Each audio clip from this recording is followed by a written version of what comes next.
Sorry.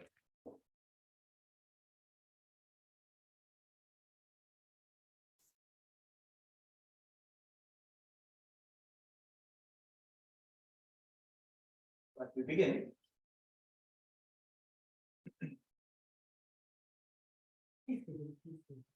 here is a question for everybody. On a scale of 1 to 10, so we are trying to see what is the intensity that we can have for today's practice. So let's take a vote.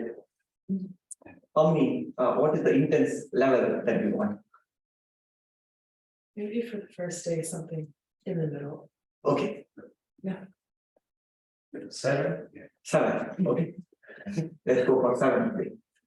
So what we'll do is we'll do a few Surya Namaskar. We'll also do some variation on the Surya Namaskar. And then we will do the practice called Padma Sadhana. I think some of you have done the practice of Padma Sadhana. This is crafted by Sri Ravi Shankar Ji, the special sequence of 14 postures that prepares the spine, that prepares the chakras, all the 7 chakras along the spine, so that it is an excellent preparation for pranayama and meditation. Because in order to sit for pranayama and meditation, it requires cooperation from the body. Otherwise, the mind gets trapped by the discomforts of the body. So Padma Sadhana prepares the entire system, physical body, for deeper practices of yoga.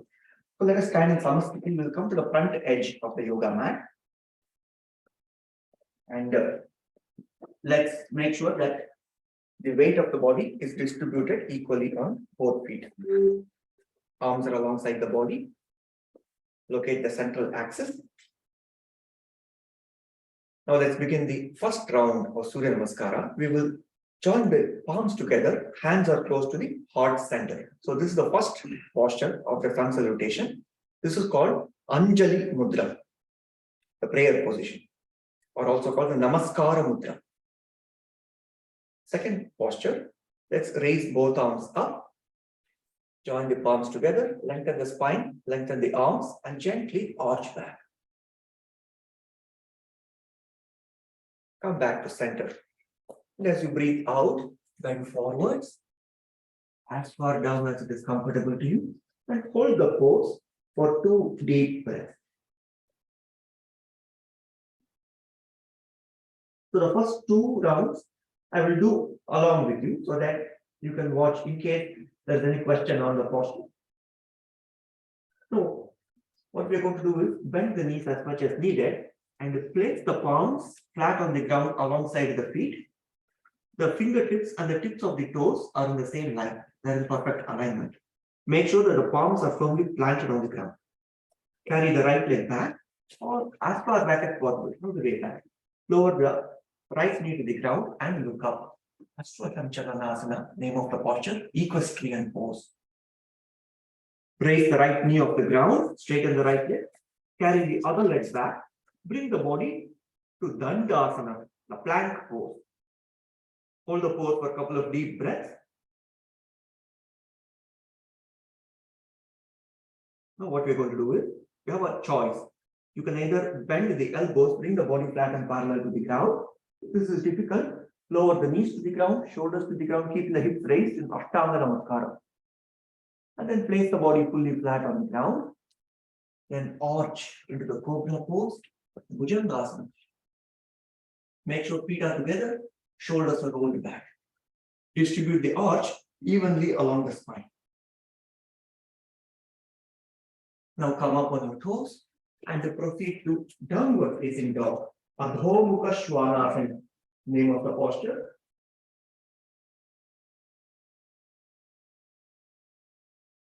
Now let's step the right foot forwards. Land the right foot between the hands and look up. We are back to the Ashwa Sanchalanasana, equestrian or horse rider's pose. Bring the other leg also forwards. We are back to the forward fold, Padahastasana. Breathe in and come up. Extend the arms up and gently arch back. Come back to center and final prayer position. Lower the arms alongside the body. Second round, Join the palms together, hands close to the heart center.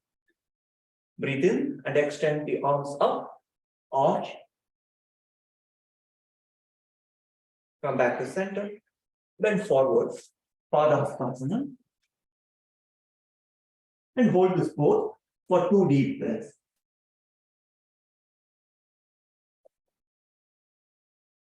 Bend the knees as much as needed, so you can firmly place the palms flat on the ground.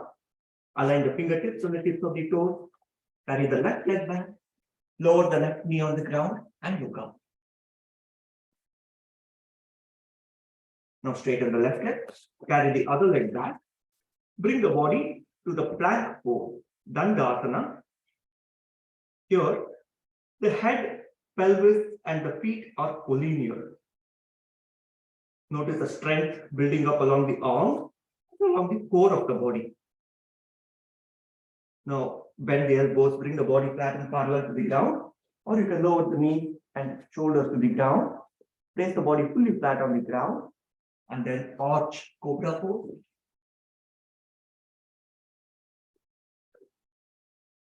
Come up on your toes, downward facing dog.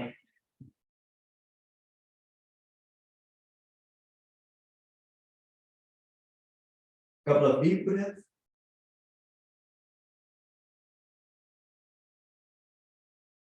Step the left foot forward, land the left foot between the hands, and look up.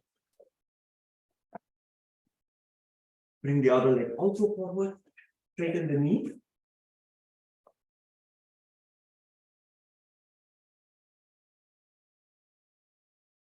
Breathe in and come up, extend the arms up, and gently arch back. Come back to center and final prayer position. And lower the arms alongside the body. And for a few moments, let's close the eyes. And I have few doubts in the posture. When we do Padahastasana, where should we shift our weight? Should it be equilibrium, or should we shift our weight to the toes? That is one question. And when we do this asana, is it okay for the knees to open out? Yes. Because I'm finding it difficult to arch back if the knee is in line, because I feel it's concave. Yes, you can spread the knee out. And is it okay not to have the palm flat, because I'm not able to arch much with the palm completely flat? If it is absolutely difficult to do that, you can just place the fingertips. Fingertips. But what they say, what your father used to, because I learned from her father, he's my first teacher for 14 years, I learned from him. So he used to say that right from this posture where we place the palms flat on the ground, and then you do all the various postures in between, the palms are in the same place. Same place. And downward dog, here, and back to the forward fold, all in the same place. And then you come out. So the palms are stable from the forward fold till we come back to the same forward fold, the same place.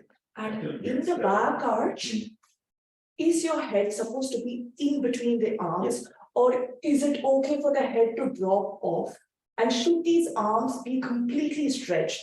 Or is it okay to just focus on the spine and have this a little loose? Those are good questions. Shall we briefly talk about that? Like how to do that? So let's start with the first question. Let's start with the forward fold, because that's easier to answer. And then we'll come back to the arch. In the forward fold, what happens is we are just placing the palms gently on the floor. They are not carrying any weight. Just place it very lightly. So it's not necessary to move the center of gravity forwards. In other words, the toes are not carrying more weight than the heels. The weight of the body is distributed equally along the soles of the feet. So the center of gravity is in perfect alignment. We are still in samasthiti when we do the forward fold. Okay, now the standing arch is a very, very tricky posture, because there are umpteen ways in which we can mess it up, right? So let's see. Let's take this opportunity to perhaps understand what is the way to do the posture perfect alignment and what are the ways in which we can mess it up. Let me demo how we can mess it up. Right? Now, nobody did like this. I'm just going to exaggerate. Okay. So one way to mess it up is, so in the standing arch, it's basically a spinal arch, right? Sometimes we do this. But what's happening there is we are also bending the elbows and the knees. That is not how we do it. So the arms are straight at the elbows and the legs are straight at the knees. So if you want to arch back, it's like this.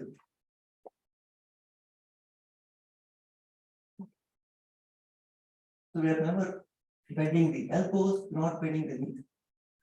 Now, so the distributing the arch along the spine, along all the vertebrae. So it's not back bend. Back bend is actually a misnomer. Forward bend is okay. In fact, a small section of the spinal column, the lumbar segment of the spine, bears most of the forward bend. But in the arching back, it is distributed more evenly along the spine. So that is one thing. Second thing is whether to drop the head back or not. The safe way to do it is to keep the head in line with the arms, because it doesn't engage the cervical segment of the spine, the neck. So it's safe. But I've seen people who do intense back bends, they also engage the cervical part of the spine for arching. That's also okay. But the safe way to do it, especially for beginners, right, is to keep the head in line with the arms. There is more about this standing arch. Let me mention one more thing. This posture sometimes can become unsafe if you feel dizzy or lightheaded. Did anyone notice this either today or sometime when you practice? Yes. You experience lightheadedness, right? So why does that happen and what can we do to prevent it? So if we don't attend to it, when it becomes lightheaded, in the future rounds of sun salutation, when it gets more intense, we may even lose awareness or consciousness. We may simply fall down. And I've seen that happen. So what can we do to prevent that? Right? What are some of the safety ways in which we can do this posture without getting dizzy? And the best way to do that is tighten the muscles of the legs. Tighten the muscles of the legs.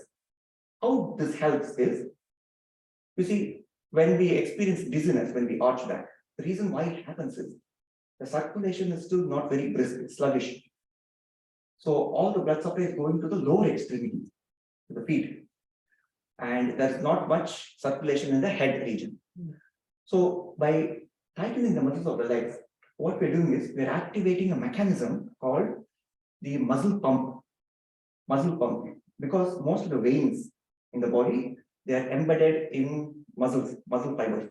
So when we tighten the muscles of the legs, we're actually squeezing those veins. The blood does not go into the lower extremities. It's still hanging around in the head region. So you won't feel dizzy. It also assists the blood to come back to the heart, because the veins, there's lower pressure in the veins than in the arteries. When somebody says blood pressure 120/80, it is actually the blood pressure in the arteries, especially the arteries close to the heart, aorta and some of the arteries that are close to the heart. But by the time the arteries go through the arterioles and the capillaries and then the venules and the venous system, as it's called, vein system of veins, the pressure is so low that, you see, from the feet back to the heart, the blood has to overcome gravity. So there's a gravitational resistance. So all the blood is being pulled by gravity to the lower extremity. So we have to overcome that. And there are many mechanisms that will help in overcome. One of the mechanisms is this muscle pump. There's also another mechanism, let me mention.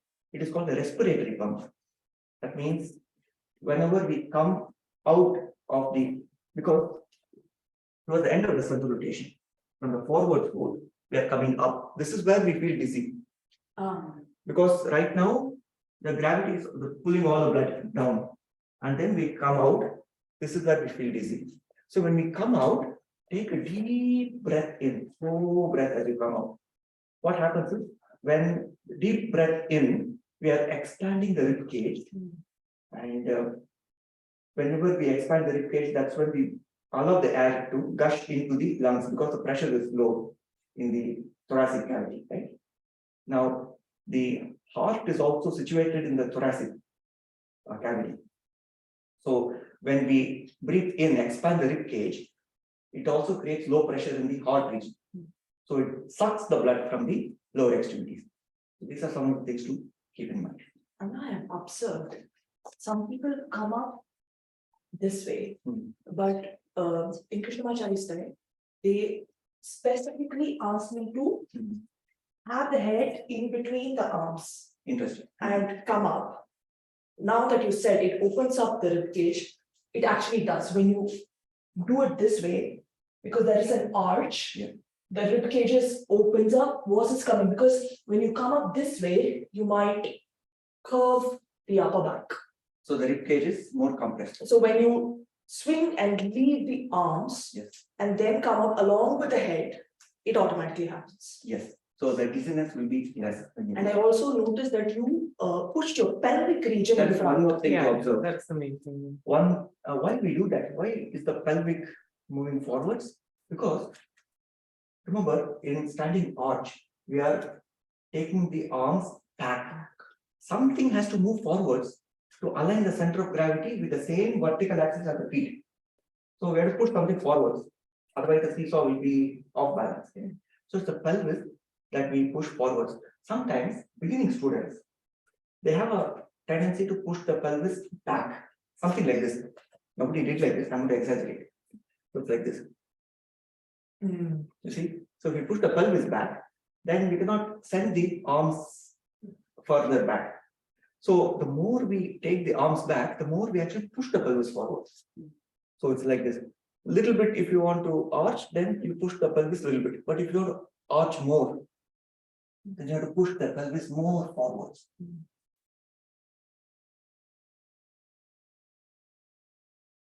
So it gives control and sensitivity to the body.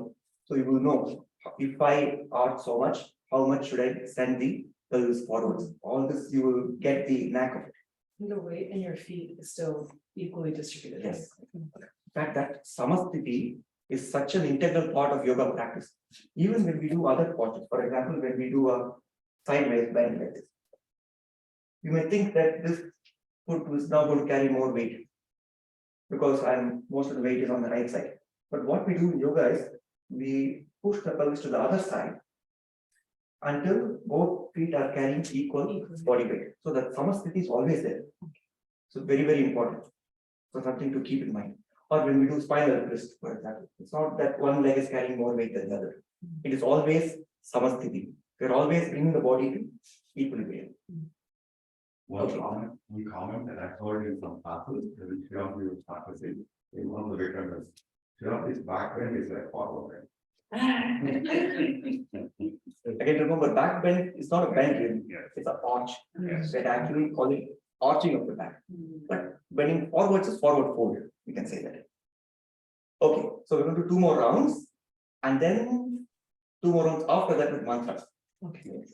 So let's come to the front edge of the yoga mat. So this time I'm going to lead the class without demoing so that I can also observe. So Ramji, it is contraindicated for the heart patients, Surya Namaskar. yes, for any health condition, it's best to check with the physician and then modify the postures. You can do the postures or the sun salutation with modifications. So for especially with any cardiac issues, it's better to avoid the back bend because you don't want sudden gushing of the blood from the lower extremities back to the heart and so forth. So we have to modify. It's okay to avoid the standing arch posture. Forward bend. Forward bends. Yes. So make necessary modifications. It's best to check with a physician or a yoga therapist. So they will suggest some modifications for that.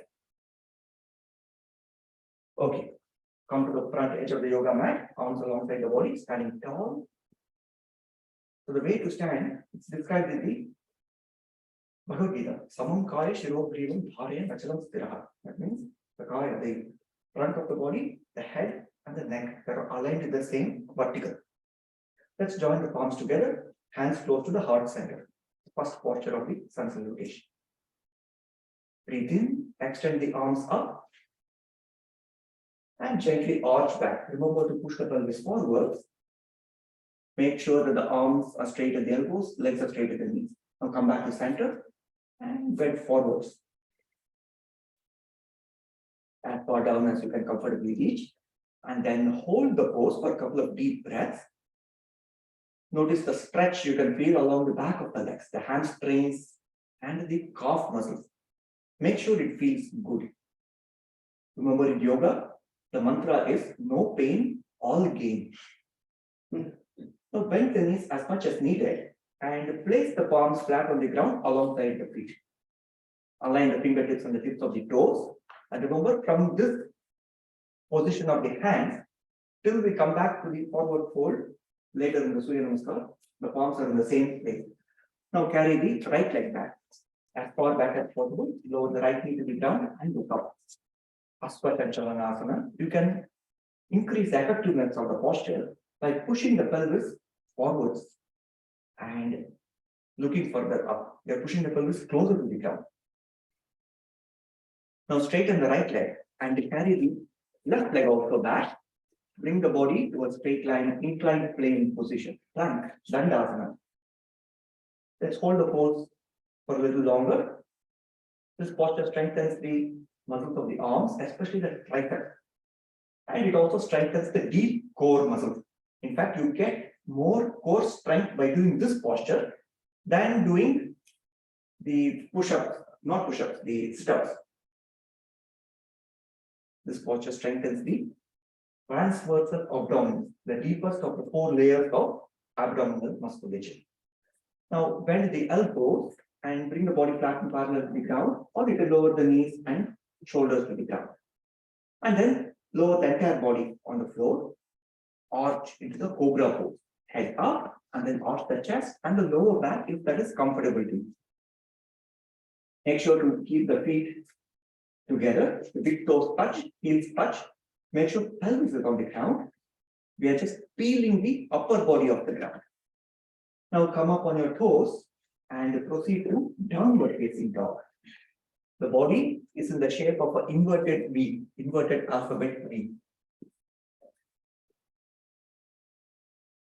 Keep breathing.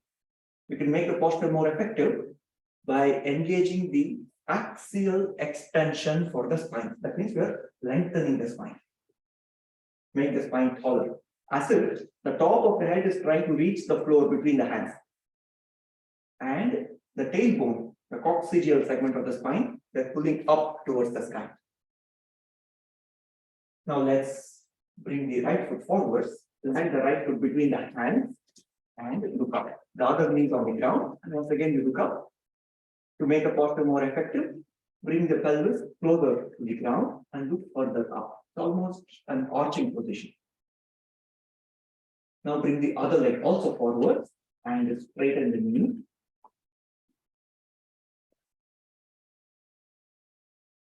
Breathing, come up. Remember to tighten the to the legs and then arch that. Come back to center and final prayer position. And lower the arm.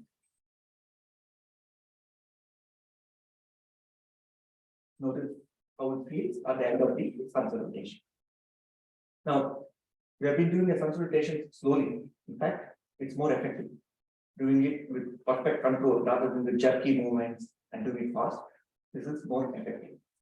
So we'll do one more round without the mantras and then we will introduce the mantra. And not just one more time, sorry. I would like to know the position of the chin when you do a forward bend, especially in Adho Mukha Svanasana.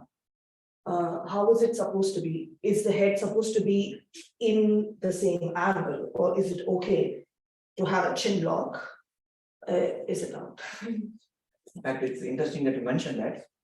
According to the Krishnamacharya system, when we practice the 3 bandhas, which include the chin lock, Chalandra bandha, and then the Muladhara bandha, and the Uddiyana bandha, 3 bandhas. He has identified 3 postures where the bandhas are most effective. This is one of them. The downward dog is one of them. So, if you wish, you can actually bring the chin close to the chest, bring the chin to touch the sternum. And that will actually lengthen the rest of the spine even more. Remember, I gave the instruction for axial extension in that posture. You can actually lengthen the thoracic and lumbar segment, you can give a more extension by bringing the chin close to the chest. Does You it can also work apply the during other arches? muscles. Does it work during arches? In arches, we don't. We don't.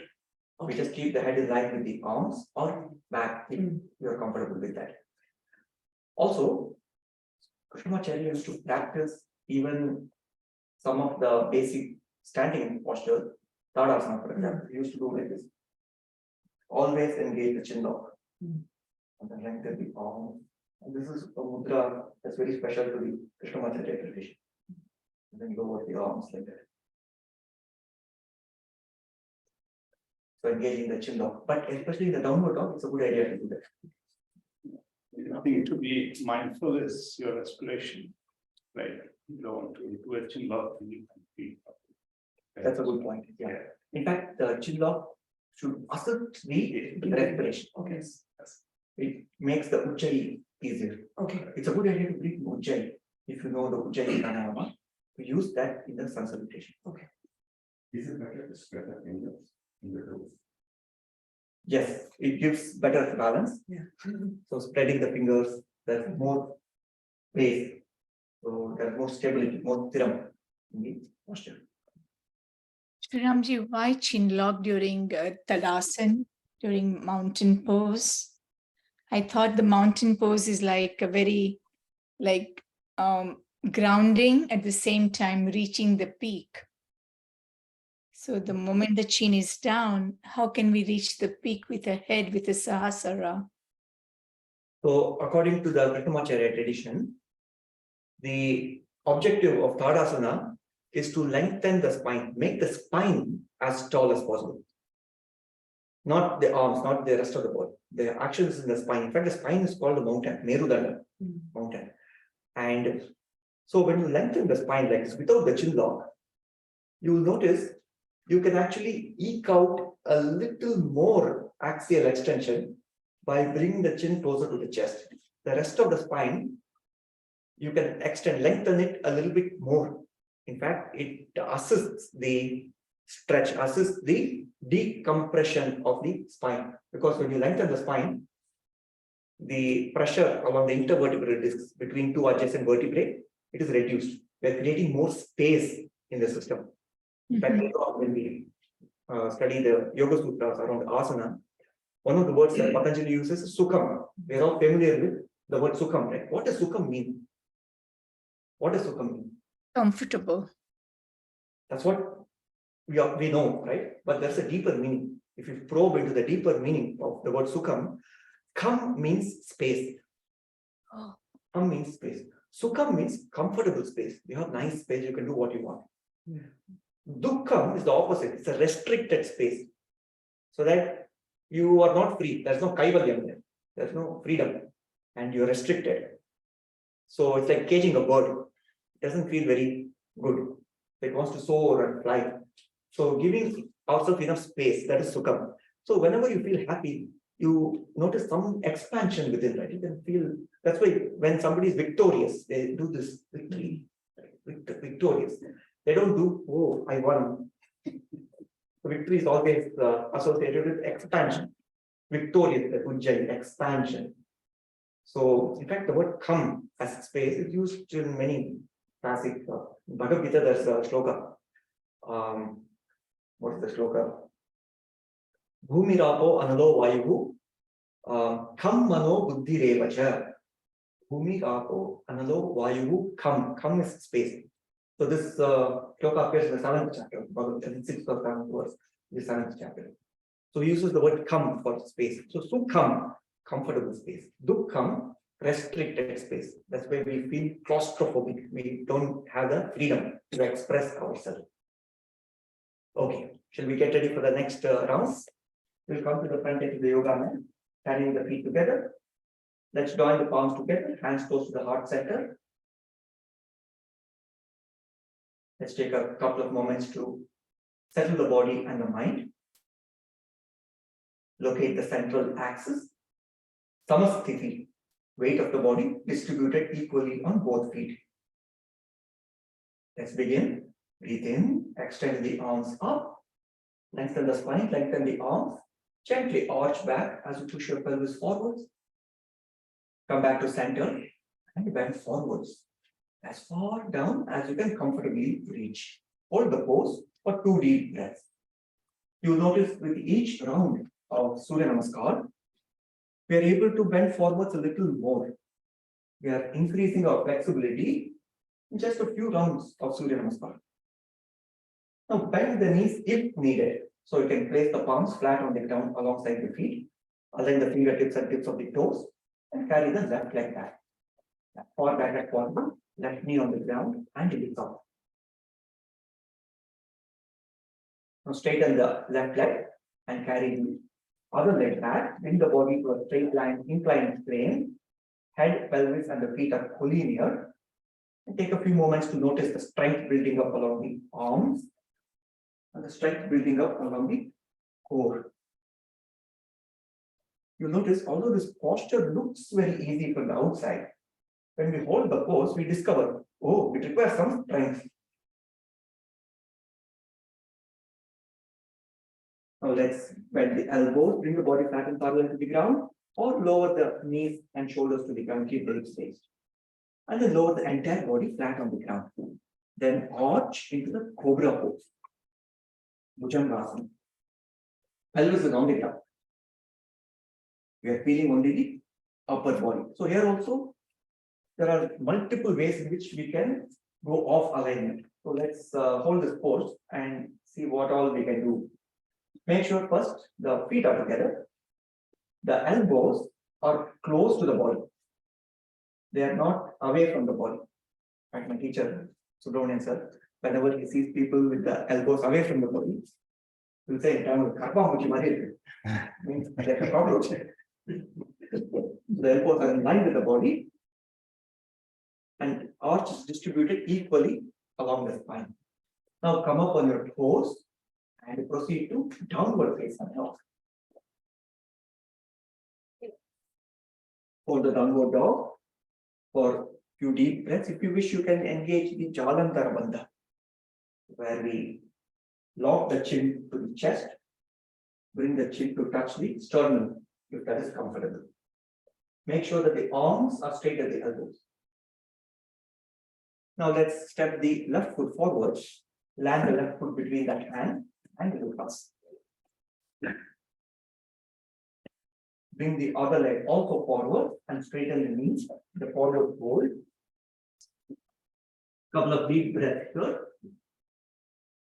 Now, before we go into the next posture, you can already start preparing by tightening the muscles of the legs. So let's come up, tighten the muscles of the legs, and then arch back. Come back to center, final prayer position, and lower the arms alongside the body. And with eyes closed for a few moments, notice the condition of the body. Notice the elevated rhythms in the body, the rhythm of the heartbeat, and the rhythm of the breath. Let's take a deep breath in and breathe out. And let's open our eyes. How do you feel so far? Good. Just 4 Surya Namaskar, and already there is some change in the body. What happens is it allows the prana to move more brisk in the system. So every cell in the body has access to fresh supply of prana. So we are rejuvenated, revitalized. So the next 2 Surya Namaskars, we will chant. Each of the 12 postures have an associated mantra. We will chant the mantra because, as you know, Surya Namaskar is not just a physical practice, it's a spiritual practice, it's a prayer for the sun. So we will chant the different names of the sun. Each of the 12 mantras is a way to honor the sun. And I have one more doubt, sorry. During the Ashtanga Namaskar, should you open up the chest? Yes. In the Ashtanga Namaskar, It need not be in a neutral position. You need to open up the chest. Yeah. Okay. In transitioning from one pose to another in Surya Namaskar, my tendency is to keep my eyes closed, but is that okay, or do we have to follow, the drishti? So the answer is a little tricky, but let's look at that question. Surya Namaskar is an active practice, so we're looking at the sun. Usually it's done with the eyes open. There are some exceptions. Sometimes when we keep the eyes open, we are receiving too much. Right? There is so much distraction that can happen. My teacher used to say that Pitta people, highly Pitta people, they're very competitive. They keep looking at their neighbor and they do the Surya Namaskar. Oh, can I do better than them? Can I bend forwards more? Can I touch my toes as well as them or even better? So for them, just close your eyes. So you're with your own self, you compete with yourself, not with others. So for them, it is okay to close the eyes. Now, if you feel dizzy, it is always a good idea to open your eyes. Keep the eyes open. Because more chances of getting more dizzy and falling down if we close our eyes. So for that reason, it might be a good idea to simply keep the eyes open. So let's practice with the mantra. What we're going to do, after we go into each of the posture, I will chant the mantra out loud. You can repeat after me. Now, this is an excellent practice to culture the voice. My teacher, Subramanian sir, he was a great singer. He used to sing in Madras choir. And one of the ways in which he had a bass voice. He used to practice that by the sun salutation, especially in arching back postures. Can you breathe equally in harmony and produce the same quality of sound? Because sometimes the choking sensation will happen. Teacher used to say it's like a goat, breathing like a goat sometimes. But when we exercise the respiratory apparatus, all these practices, so that even in back bends, we are equally comfortable in breathing, then the voice becomes equally good. If somebody were to sit next to you with their eyes closed, they would not be able to guess which posture you're doing or whether you're doing any posture at all for Surya Namaskar. It should be so good. See, I'd like to ask a quick question. In Anjali Mudra or any standing posture, do we lock the knees or do we have a slight bend? Again, that is depending on the tradition of yoga. For example, Bikram yoga, that Sriniji is a master. They always keep saying it's like a mantra. Even in sleep, they will dream about lock your knees, lock your knees, lock your knees. That's the instruction is lock your knees. But what is meant by locking the knees? I will forward a video.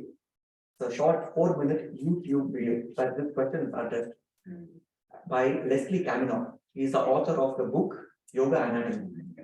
And somebody asked the same question and he gives a nice, beautiful answer. The short answer is this. There are 2 ways in which we can lock the knees. One way is using the skeletal system, that is the bone, stacking up the bone. Another way is to bring stability. You lock the joint by tightening the muscles that surround the joint. So that is okay. That is what we want. And the way to lock the knees, the way to engage the muscle, we are engaging the quad side. You just pull the kneecap up. So what you need to pull the kneecap a little higher. So that is what you need to lock your knee. Yeah, in Iyengar, they always tell you to keep that a little up. But the kneecap being up, not to like tighten, but the kneecap being up is a very important Yes. part of how we do. Because that will bring stability to the joint. Sometimes, if the joints are not locked, if it goes to the other extreme, where joints are loose, again, my teacher used to call it out in a yoga class. He used to say it's like a spider. It looks like a spider, and all the joints are so loose. So we need to bring stability to the joints and stability to the knees by locking them. Okay, there is so much, right? So much subtlety. And follow-up question on these. When I do things like jumping jacks and jog these days, my knees beginning to hurt than a lot earlier because of the age at what time. So any specific things to do to strengthen the knee muscles? Yes, sometimes when we do jerky movements or even movement that has impact on the knees. Right? For example, several years back, I thought, okay, it's a good idea for me to also jog every day. So for half an hour, I used to jog before I did my yoga sadhana. I discovered that jogging actually diminished the yoga experience. I was not able to bend forward as much or bend back as much. So I decided yoga is more important to me. And so what are the ways in which you can protect the knees, right? Some of the posture that help the knee, I'll mention a couple of them. So the basic idea is this: whatever knee, whatever joint we want to bring more stability, you exercise the joints around, exercise the muscles around the joint. Exercise the muscles around the joint. So what are some of the postures that will help strengthen the knees? And this has to be done only if there is no pain and all that. If the knee is already hurting too much, then it's best to check with the therapy. Use yoga as a chikitsa. So what are some of the postures? One posture is the famous chair pose. Right? For example, stretching the arms forwards and then bend the knee. So this requires the engagement of the quads. And there are many versions of the chair pose. In Vinyasa Krama system, there are 3 variations with different arm positions. Maybe in tomorrow's session we will do it. And another posture that helps the knees is a warrior, where we separate the feet, then turn one foot out and bend the knee. So if we separate the feet even more, then you can engage. This is warrior 2, Virabhadrasana 2. And there are 3 basic warrior postures, Virabhadrasana 1, 2, and 3. Maybe in tomorrow's session we will do it. Okay. So we do, yeah. One last. On the model pose, I usually go from here, like going to get to the. Yeah. Right? So, just want to, Yes. if that's better. That is okay. better. So in the downward dog posture, Adho Mukha Svanasana, you'll feel a nice stretch along the back of the legs. Especially doing downward dog is very helpful after a sequence of back bends. When you do intense back bends. In fact, I had that in mind. Maybe tomorrow, tomorrow already we packed with so much stuff. Right? So on Monday session or a Tuesday session, we will do some back bends. So after a lot of back bends, it's a good idea to do Adho Mukha Svanasana, because any strain we might have accumulated, it will bring great relief. And in that posture, it's a good idea to press the soles of the feet flat on the ground.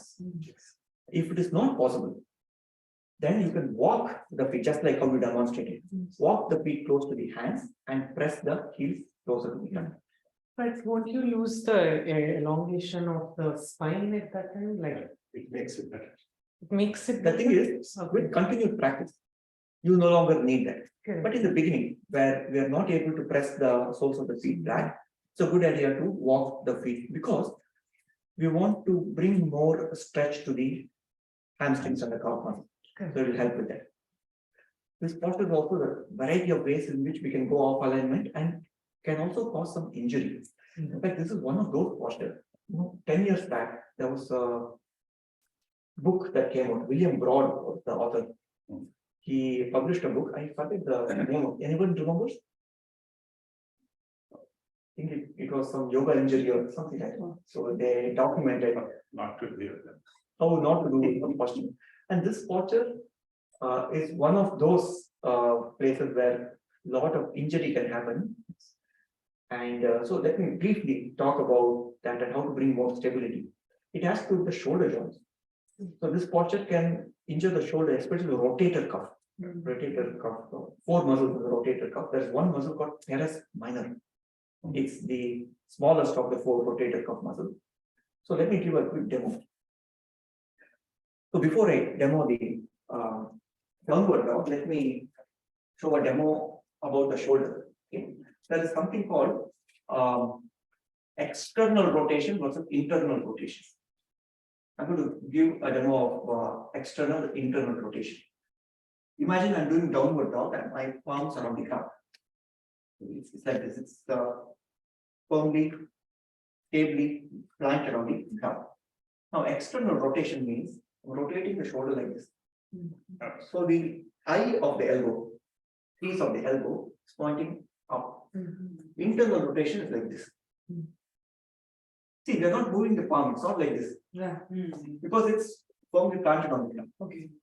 We're actually rotating the elbow. In order to rotate the elbow like this, it actually comes, the fulcrum is actually the shoulder. So this is external rotation, this is internal rotation. External rotation, internal rotation, external rotation, internal rotation.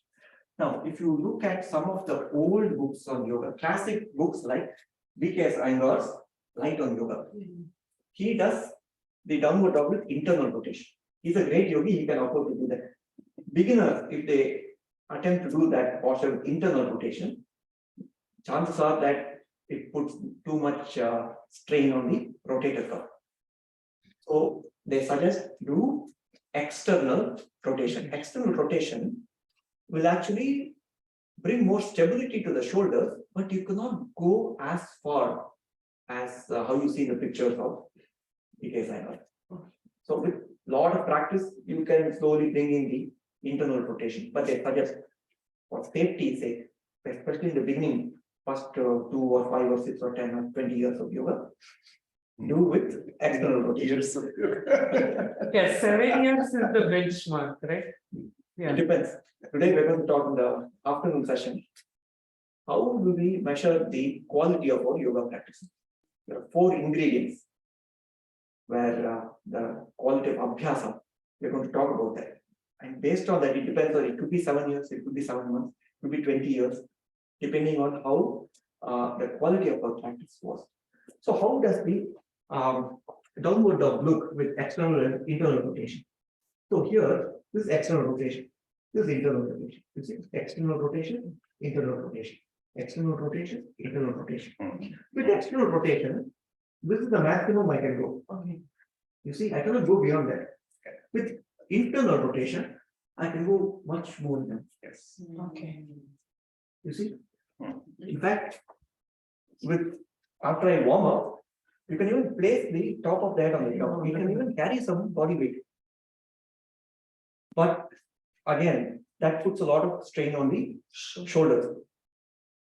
And that requires internal rotation. It has to be done with care. You can easily imagine how people injure the shoulders using that. So, yeah, the short story is externally rotate the shoulder. And that also brings internal rotation to the wrist because the palm is stationary. And when you externally rotate the shoulder, the wrist should internally rotate. They both go hand in hand. Hand in hand. How do you get to practice that? Is in your back cup, you can start to do some strengthening. In which person? In the cat. So you can. Oh, that's a good idea. Yeah. Yes. And so also in plank, I usually practice this. That brings another Pandora box. You know, have you heard of there's a name for this push-up? Rhomboid push-up. Rhomboid push-up, yes. So, yeah, like this. Yeah, just the rhomboid area. So this is called protraction. This is called retraction. Yes, protraction, retraction. So when we do the plank, safe way to do it is with protraction or the neutral position, not retraction. Sometimes you will see people collapse like this. This plank posture is also very interesting. Shall I mention a story? Story time. Do the asana 3 times. Story time. And how to arrive at plank? Because I normally find it very hard to do the plank. I feel like my arms are not strong enough. So how do you arrive at plank? This brings the point, right? The posture looks easy. When you look at a picture, oh, it should be very easy, right? And usually in the picture, they'll be smiling. They'll be, oh, I can do it. That doesn't require a lot of flexibility. But when you do the posture, you discover, oh, strength needed along the arm, strength needed along the core of the body. And there are other postures that look difficult in a book, but when you attempt it, you can easily do it. There are examples of that also, like Mayurasana, for example, the peacock pose. Oh my God, how can I do it? But it's actually very easy. So let's come back to the plank story. that I mentioned two stories. First story, about 15 years back. In fact, it was in 2008, 1 week before a big hurricane called Ike hit the in Houston. Yeah. So we had a yoga workshop. I taught a yoga workshop for a week-long yoga workshop. What happened? The hurricane hit during that week. So all the students of the workshop, they all stayed in my house.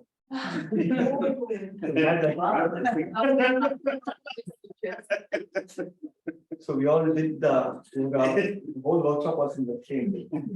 So in that group, there was one person who was a bodybuilder. He really didn't want to do yoga. He was there because his girlfriend dragged him. Remember yesterday we spoke about Anushasana.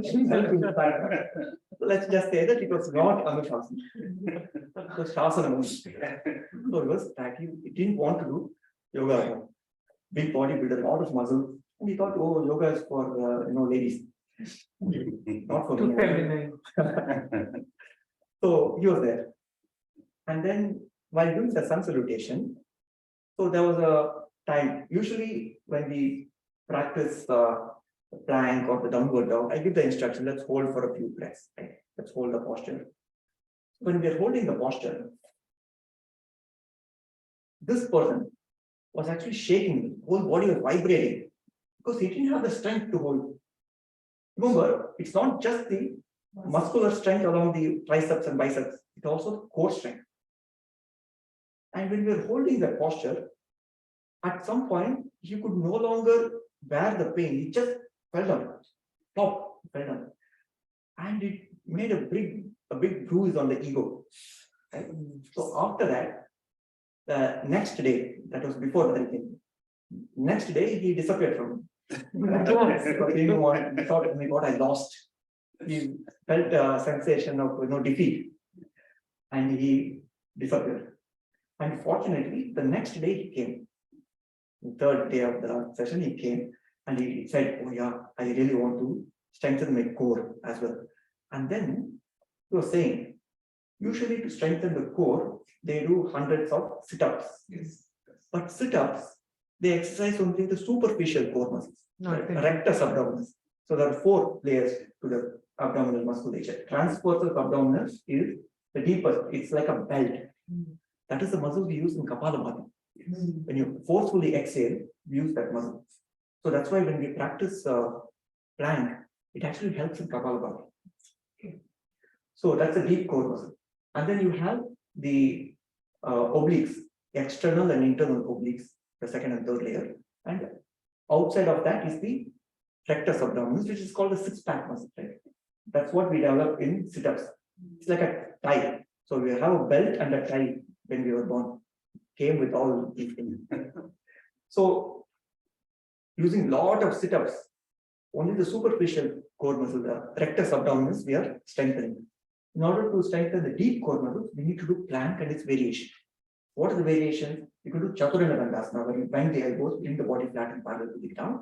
Other variations include, for example, from the plank, you can raise one leg off the ground, then other leg off the ground. This will make the posture more intense. And then this is the Chaturanga Dandasana. So like that. And in tomorrow's sun rotation, we'll do some variations that will develop on this scheme. Okay. And you can also do side plank to strengthen the obliques. And so that is one story.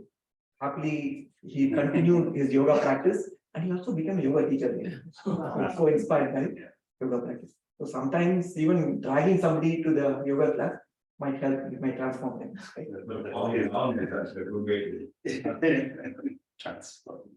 Another story around the plank.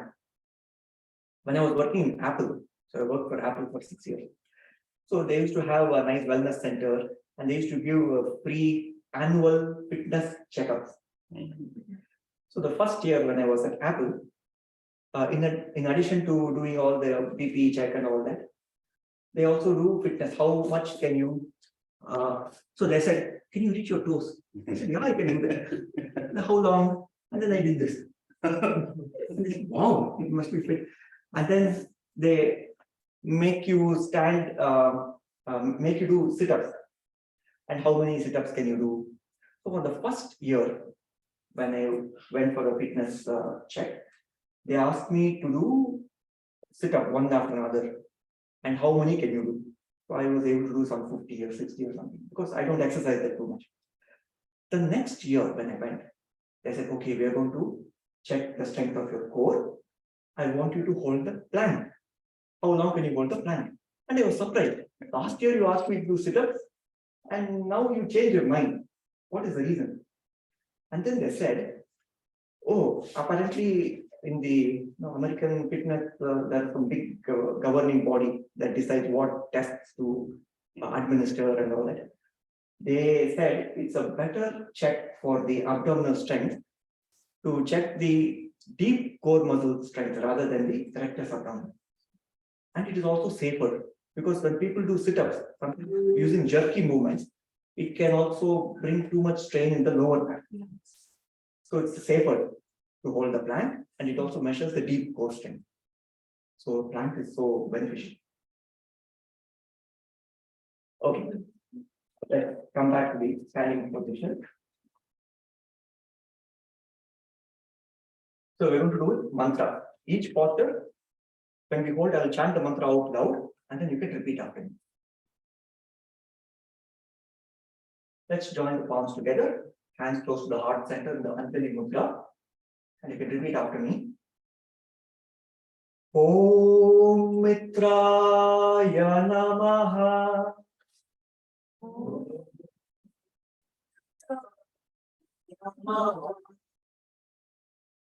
Raise the arms up, lengthen the spine, lengthen the arms, and then arch back, push the pelvis forward. Om Ravaye Namaha.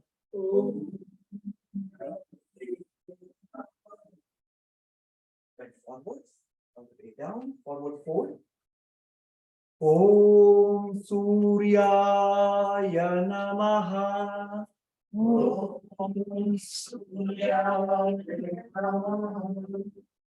Place the palms flat on the ground. Carry the right leg back. Om Bhanave Namaha. Om Bhanave Namaha. Plank pose. Om Khagaya Namaha. Om Khagaya Namaha. Lowering the body, either by bending the elbows or by lowering the knees and shoulders to the ground. Om Pushne Namaha. Om Pushne Namaha. Jangasana. Om Hiranyagarbhaya Namaha. Om Hiranyagarbhaya Namaha. Downward dog. Om Marichaye Namaha. Om Marichaye Namaha. Forwards. Om Adityaya Namaha. Om Adityaya Namaha. Forwards. Om Savitre Namaha. Om Savitre Namaha. Come up and arch back. Om Arkaya Namaha. Om Arkaya Namaha. Prepare position. Om Bhaskaraya Namaha. Om Bhaskaraya Namaha.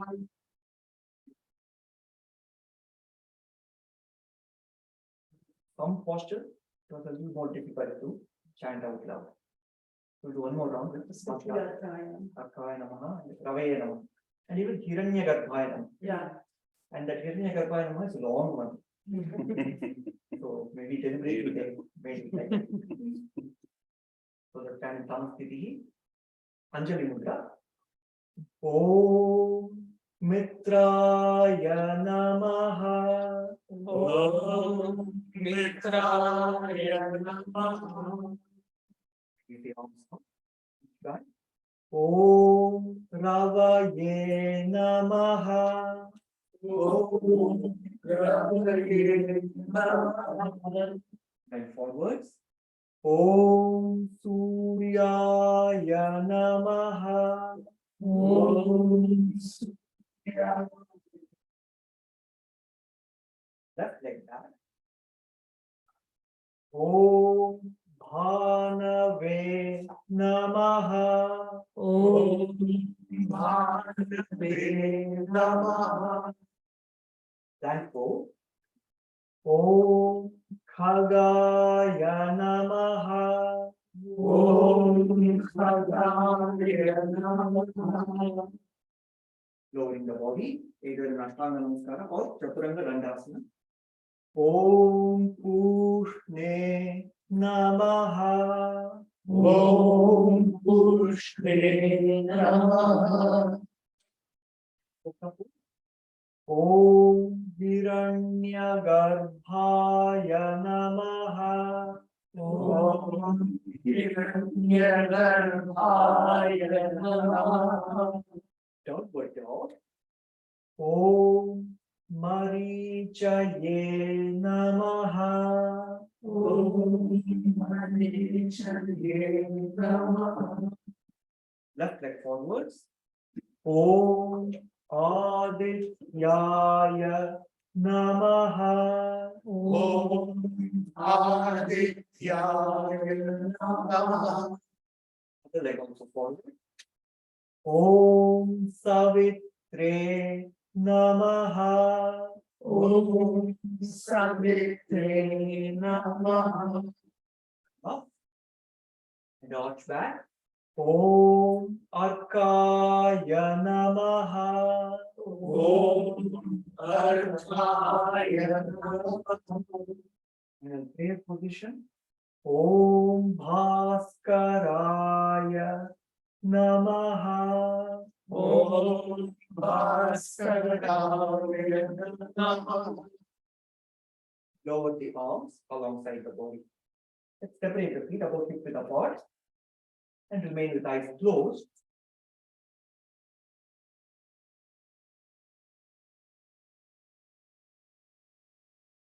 You'll notice the mantras have created a space of silence.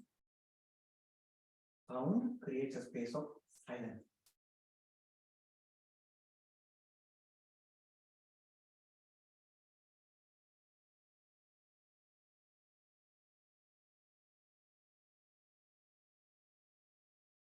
Notice the elevated rhythms of the heartbeat and the breath will allow the body some time for the rhythms to settle down. Take a deep breath in and breathe out. One more deep breath in and breathe it out. And gently let's open our eyes. And let's sit down. We need 6 rounds of Surya Namaskar today, 2 with mantra. Some of you may notice the body is sweating. Although we are in a nice AC air conditioned environment, in spite of that, we are producing heat from within. So this is called tapas in yoga. Generating the internal heat is called tapas. Not heating from outside, but heat from within. So when I was doing my first teacher training program, it was in Canada, Montreal, Canada. It was in December. So it was very cold, sub-zero, a lot of snow. And we used to begin our sessions at 4 a.m. Very, very cold. When we began the Surya Namaskar, by the time we came to the 6th or the 8th round of Surya Namaskar, people were sweating so much that everyone used to tell the teacher, oh, please open the window. Because we are able to produce the heat from within. So yogis have discovered our body has a heating system. It has an air conditioning system, Shitali Sitkari Pranayama, that will cool down the system, especially in summer, Dallas summer. And maybe we should practice Shitali Sitkari. Maybe tomorrow when we practice outside, we do it. So our body has amazing mechanisms to regulate and bring the body to samatva, equilibrium, homeostasis. Okay, time check.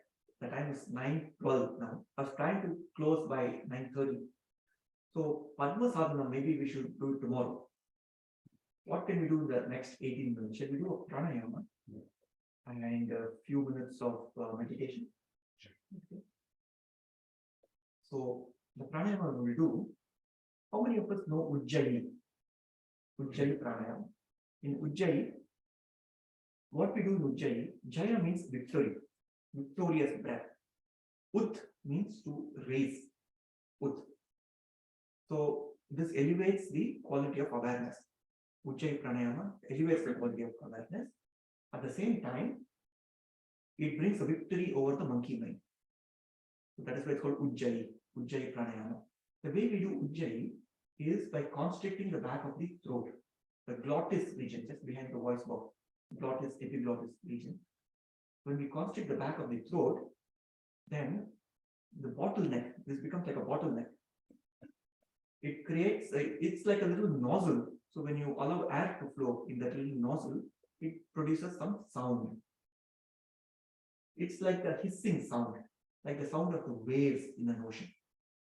So in the classic yoga texts, in Adayuga Pratipika and Shiva Samhita and Geranda Samhita, one of those texts, I don't remember which, it says the sound of the Ujjayi resembles the sound of the hissing of cobra.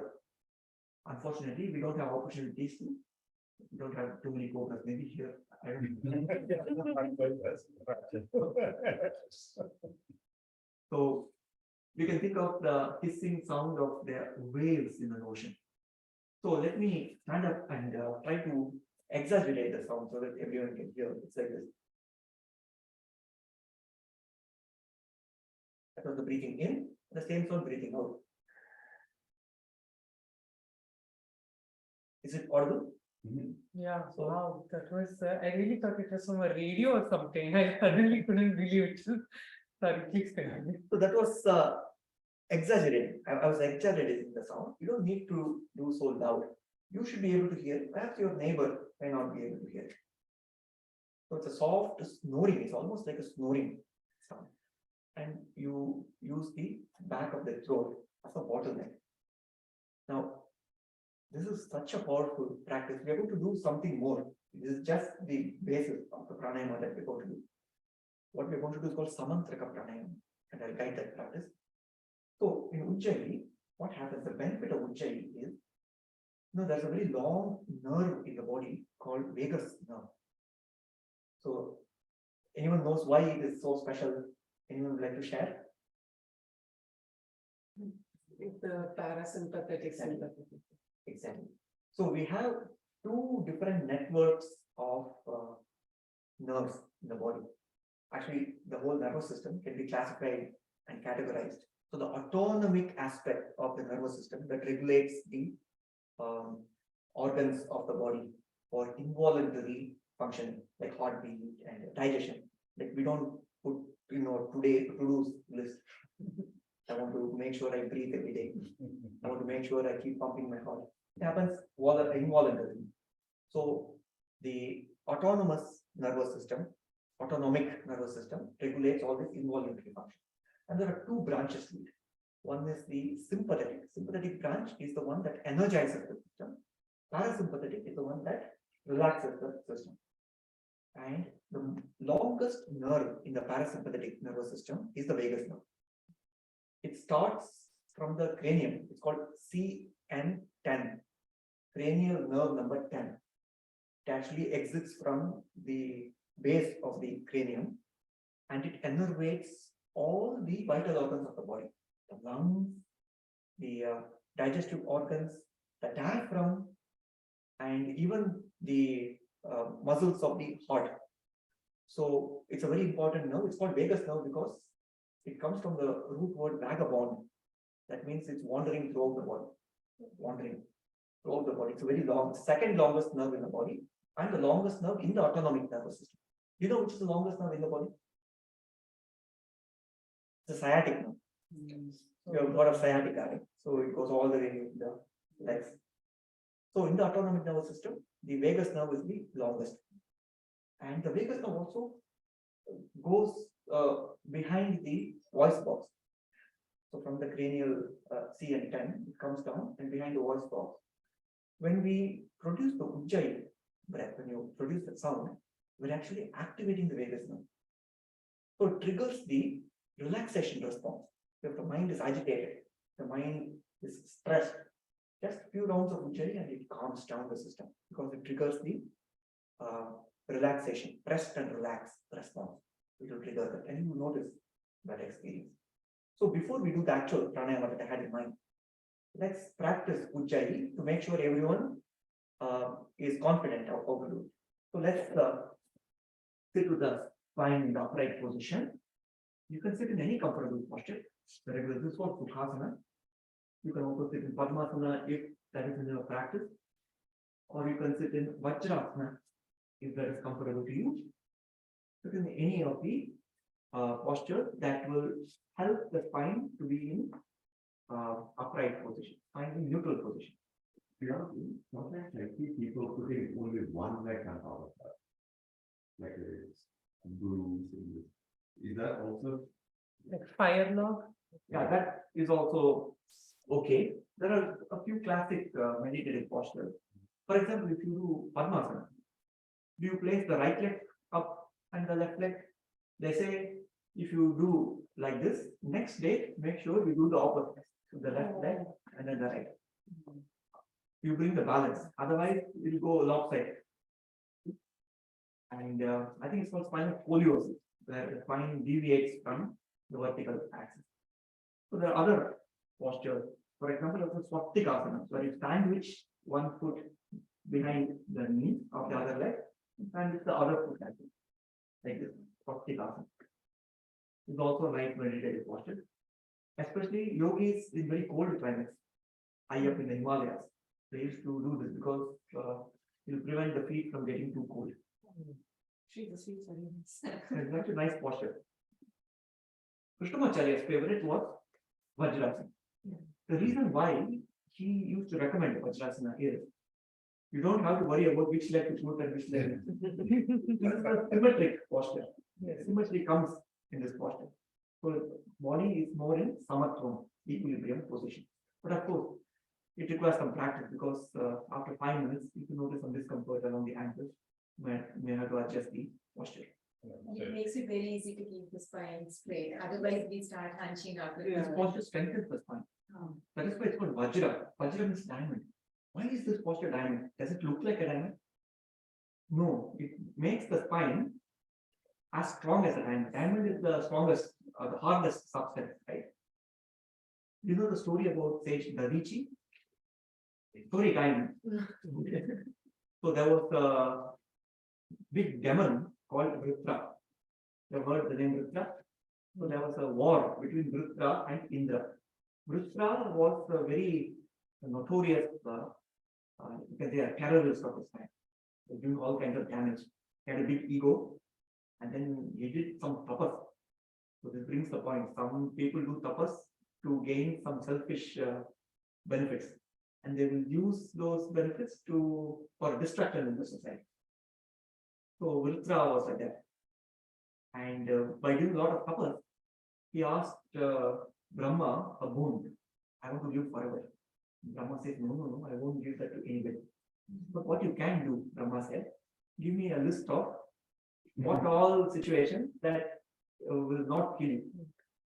So he thought of all possible ways. I should not be killed by an animal. I should not be killed by a human. I should not be killed by a weapon. He made a list of some 40 things. You can find this list in Bhagavatam, the story is there. You'll find all the 40. And then during the war with Indra, Indra found that there's no way to vanquish this person because he has a long list and he has this boon. And then one of his ministers, Indra's minister, said, "Oh, there is one thing that he did not include in that list." And Indra said, "Oh, please tell me." You cannot, Vritra forgot to include using the bones of somebody to kill Vritra. Indra said, "Wow, that's an amazing, I never thought of that." So he said, "Okay, let me build a weapon using the bones of a human. But the weapon has to be strong. Right? It cannot be like a couch potato. It should be a great yogi's bone. So the bones are strong." And so Indra approached a great yogi by name Dadichi. Apparently he used to sit in Vajrasana. All his tapas used to do Vajrasana. And the spine became so strong. Why does this strengthen the spine, the vertebral column? Because this keeps the spine in a neutral position. Whenever we deviate from the neutral position, it drains energy because it requires the muscular effort. So it drains energy. But when we keep the spine in neutral position, it requires zero muscular effort. To keep the spine neutral in a vertical position, it requires only the engagement of the ligaments. Ligaments are like packing tape. It just ties a few bones together. It ties the entire vertebral column together. That's the system of ligaments that hold the entire spinal column. So it requires no extra effort from the muscles. So we're conserving energy. And this will strengthen the spinal column, the entire vertebral column. So Dadichi had a spine that was as strong as the diamond. So that is why the weapon they made was called Vajrayuda. Vajrayuda. The weapon is as strong as a diamond. So when Indra approached Dadichi, he said, "Oh, I want to ask you something. You please give me." And Dadichi said, "Oh, you are Indra. Whatever you want, I will give you." He said, "I just want to borrow your bones." Dadichi said, "Oh, I will happily give such an useful thing to serve the society, to kill the demons. I'll happily do that because as a yogi, like whenever I want, I can get a new body." In Bhagavad Gita it says, "Vasamsa jeevnani yatha vihaya navani grinnati naropanani." That means when we discard the body, it's like discarding a garment, we get a new clothes. I get some new clothes. So it's a take the body. And with the spine, Indra, with his architect called Vishwakarma, his name is Vishwakarma, he manufactured the Vajrayuda body. And with that, he defeated Vritra. That is the story about this Vajrasana. In fact, many of these asanas, they have stories behind them. Like who was the Virabhadra, who was Vasishta, who was Vishwamitra, all these stories. And when I was studying with the Srivastava Ramaswamy sir, he was a direct student of Krishnamacharya.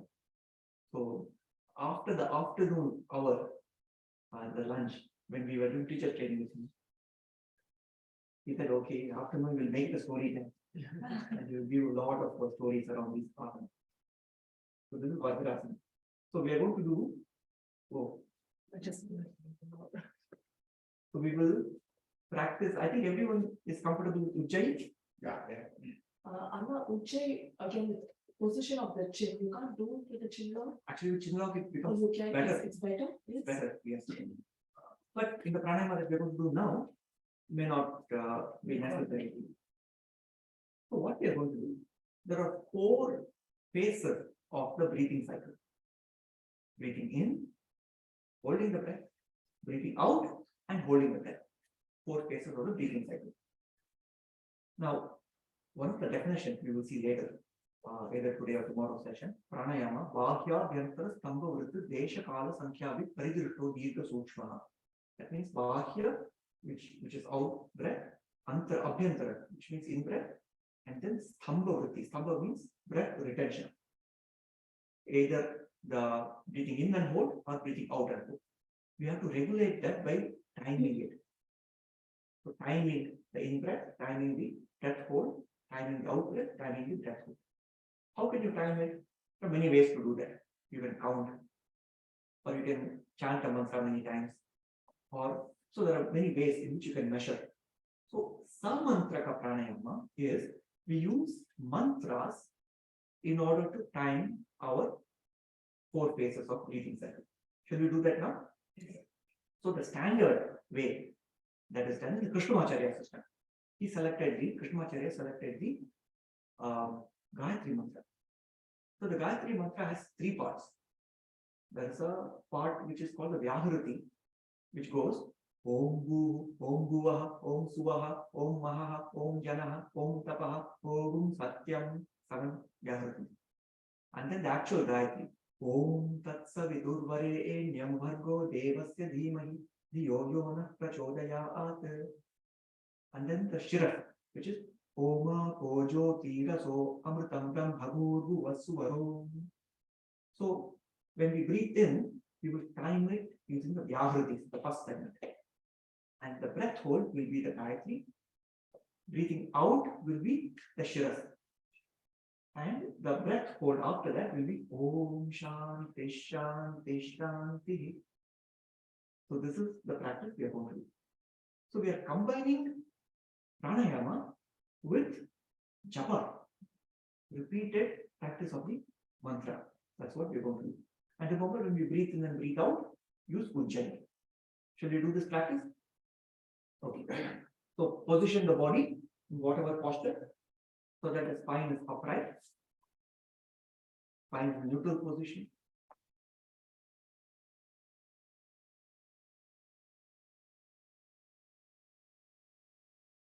And let's close our eyes.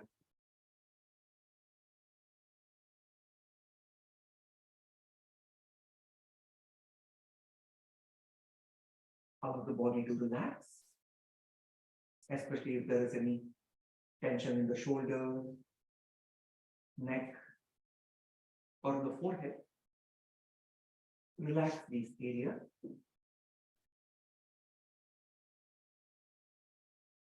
Let's take a preparatory deep breath in. And slowly breathe out. So now we are going to begin the practice of Samantraka Pranayama. Remember to use Ujjayi. Om Bhu, Om Bhuvaha, Om Suvaha, Om Mahaha, Om Janaha, Om Tapaha, Om Satyam. Om Tatsa Viturvarenyam Bhargo Devasya Dhimahi Dhiyo Yona Prachodayat. Oma Pojo Tiraso Amritam Brahma Bhurvasuvarom. Om Shanti Shanti Shanti. Breathe in. Om Bhu, Om Bhuvaha, Om Suvaha, Om Mahaha, Om Janaha, Om Tapaha, Om Satyam. Hold breath. Om Tatsa Viturvarenyam Bhargo Devasya Dhimahi Dhiyo Yona Prachodayat. Breathe out. Oma Pojo Tiraso Amritam Brahma Bhurvasuvarom. Hold breath. Om Shanti Shanti Shanti. Breathe in. Om Bhu, Om Bhuvaha, Om Suvaha, Om Mahaha, Om Janaha, Om Tapaha, Om Satyam. Hold. Om Tatsa Viturvarenyam Bhargo Devasya Dhimahi Dhiyo Yona Prachodayat. Out. Oma Pojo Tiraso Amritam Brahma Bhurvasuvarom. Hold. Om Shanti Shanti Shanti. Om Bhu, Om Bhuvaha, Om Suvaha, Om Mahaha, Om Janaha, Om Tapaha, Om Satyam. Om Tatsa Viturvarenyam Bhargo Devasya Dhimahi Dhiyo Yona Prachodayat. Oma Pojo Tiraso Amritam Brahma Bhurvasuvarom. Om Shanti Shanti Shanti.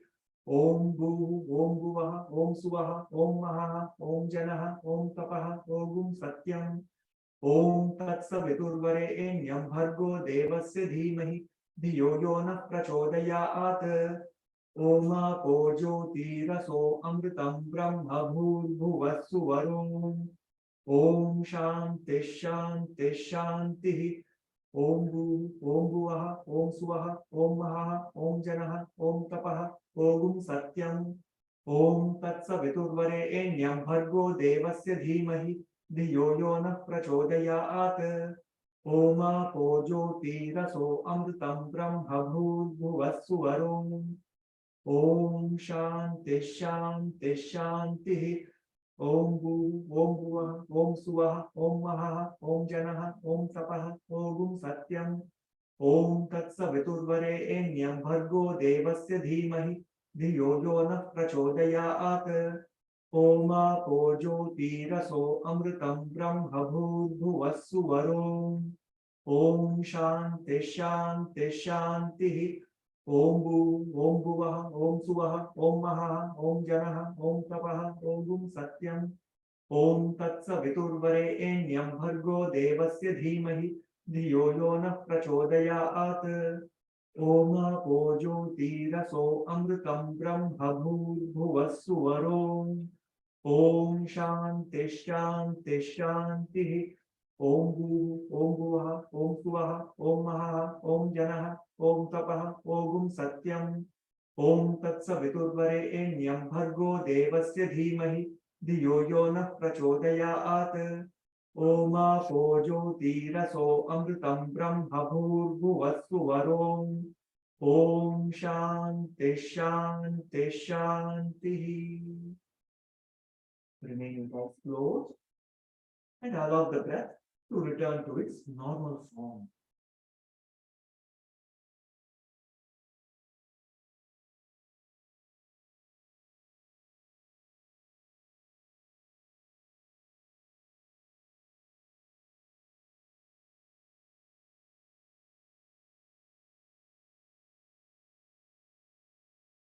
For a couple of minutes, we will enter the space of inward focus. Pratyak Chetana, it is called.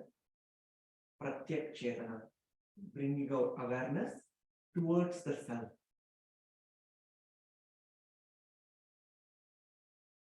For that, we need cooperation from the body. So let's make any minor adjustments to the body's position if needed. So you relieve any points of discomfort in the body. And once you complete making the adjustments in the body, let go of any effort on the body. Simply park the body like you park your car.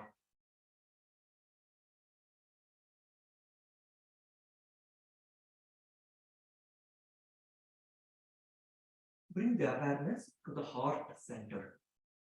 Heart chakra, Anahata chakra, also called Hridaya chakra.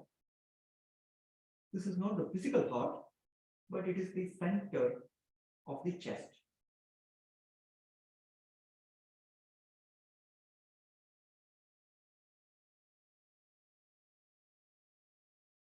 Imagine a luminous point at the center of the chest, the heart center.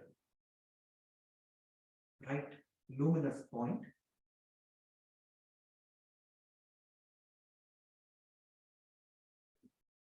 The light of awareness. This is called Jyotishmati, light of awareness.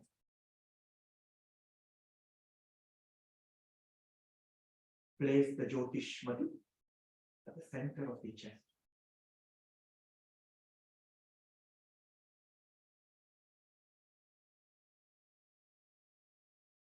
The mere presence of the Jyotishmati, the light of the self, illumines the whole body, spurs all the activities, all the physiological activities as a result of its presence. Just like the presence of the sun illumines the whole planet, spurs activity on the whole planet.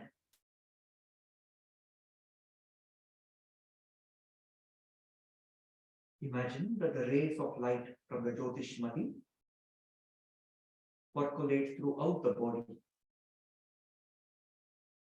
reaches every cell of the body.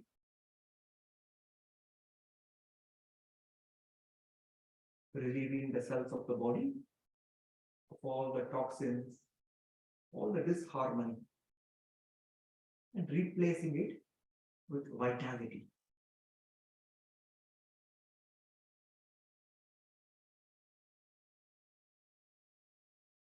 the light of Jyotishmati also illumines the mind, the Chitta Akasha, the space of the mind.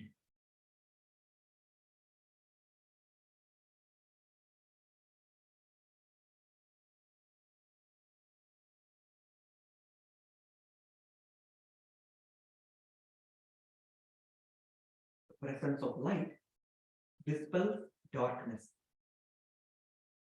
All the dark emotions disappear when the light of Jyotishmati appears in the Chitta Akasha, space of the mind. Removing the darkness and bringing in light. Vishokava Jyotishmati.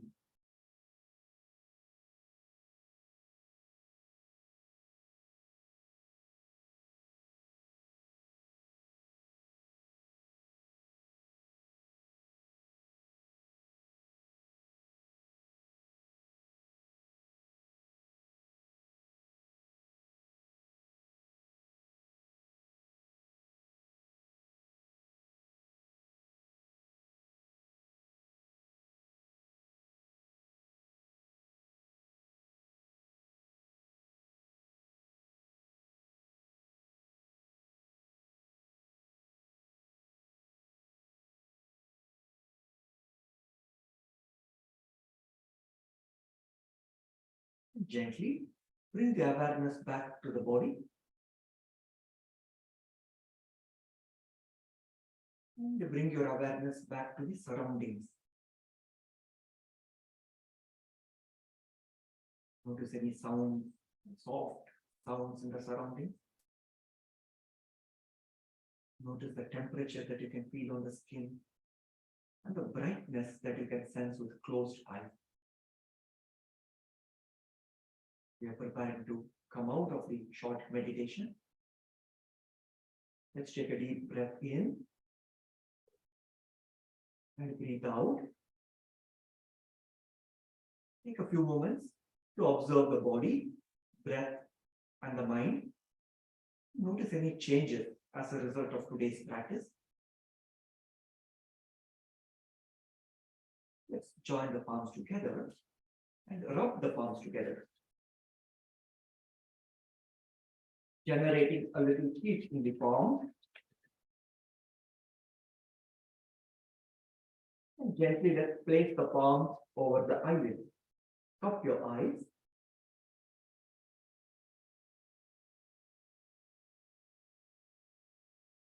Relax the hands. Slowly and gently, whenever you feel ready, whenever you feel complete, at your own time, you may open your eyes.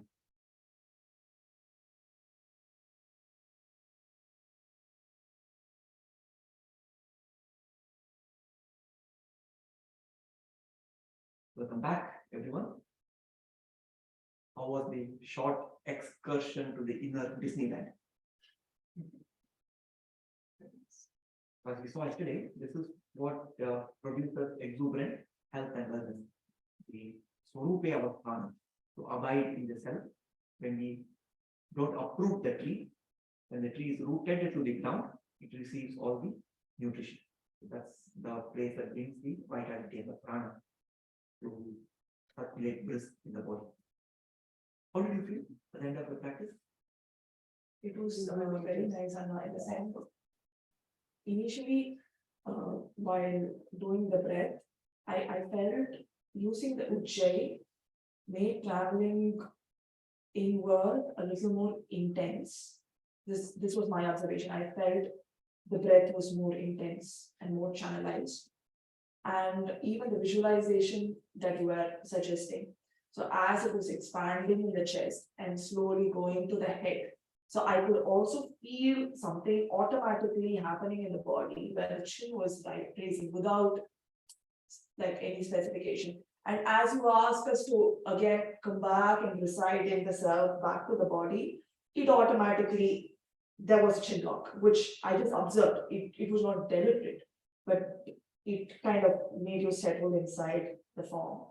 So these were my observations. And there were also moments where you feel a little unsettled to actually stay there in that silence. Moments where you feel a little unsettled. But then it was varying. There was oscillation here and there. But overall, I felt more centered than normal. And especially with the continued practice with some time, it becomes a more deeper experience of stillness. Right? In other words, you mentioned about some unsettling experience. Right? Sometimes it happens. Being silent can be misconstrued as let all the junk be there inside, all the stuff, disharmony, we just put a carpet on it. And we ignore all the dust that resides in the carpet.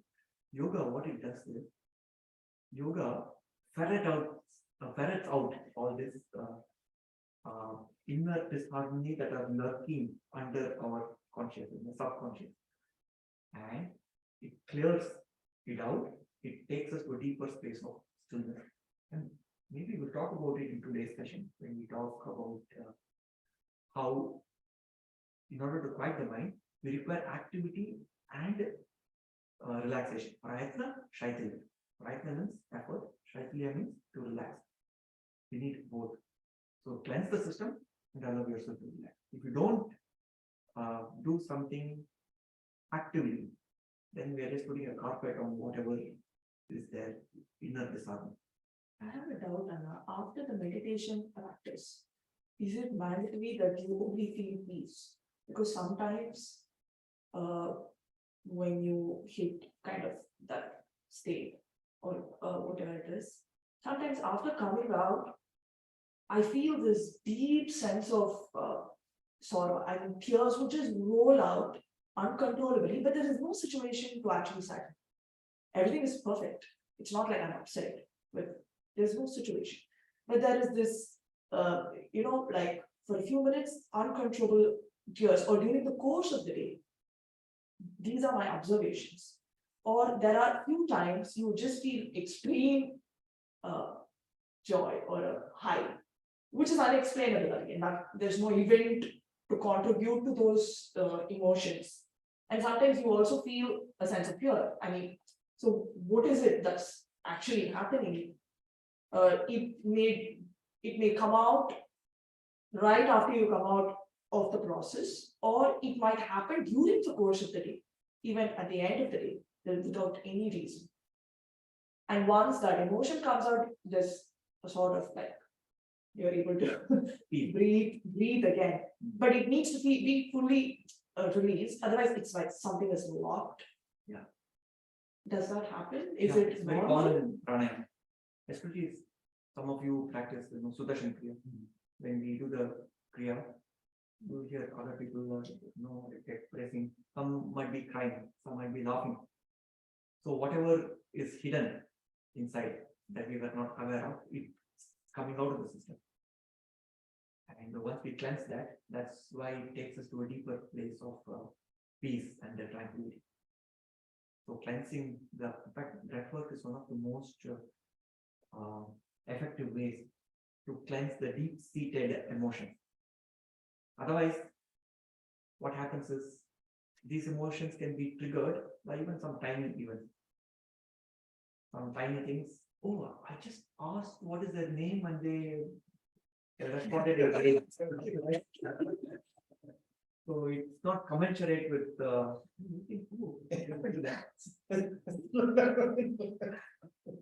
that's the thing. So once all this is clear, then it takes us to a deeper place of stillness. There is no longer any buttons that can push us. Some other things that we come, I feel tingling of specific body part, feet and tip of the nose and things like that. Anyway, what to give meaning to that tingling sensation? Yeah, that is very common. Actually, when the prana is flowing, we open up different pathways in the nadis. Then this is happening. Especially this will happen in the alternate nostril breathing. And of course, sometimes it happens because when we are sitting in a new posture, legs get numb. When we change the posture, it's like pins and needles sensation, right? they're choking the blood vessel. So it could happen because of that. Does something like a shallow Kapalabhati also happen automatically when you're, after the pranayama practice, when you quieten down?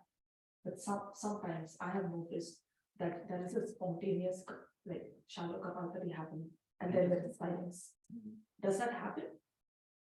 First time I'm hearing. Because it's happened for me, like I observed when I hit that state, a very spontaneous Kapalabhati happens, and there's a very deep moment of.